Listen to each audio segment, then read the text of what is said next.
اعوذ باللہ من الشیطان الرجیم بسم اللہ الرحمن الرحیم.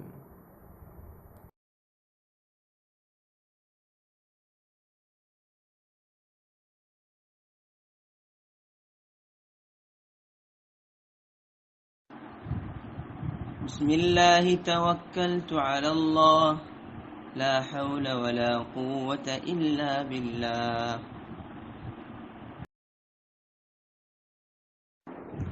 یہ دعا کی فضیلت میں آتا ہے کہ جب کوئی بندہ یہ دعا پڑھتا ہے گھر سے نکلنے کی تو اسے کہا جاتا ہے کہ تیرے لیے اللہ کافی ہے اور تجھے شر سے بچا لیا گیا ہے اور تیری رہنمائی کر دی گئی ہے.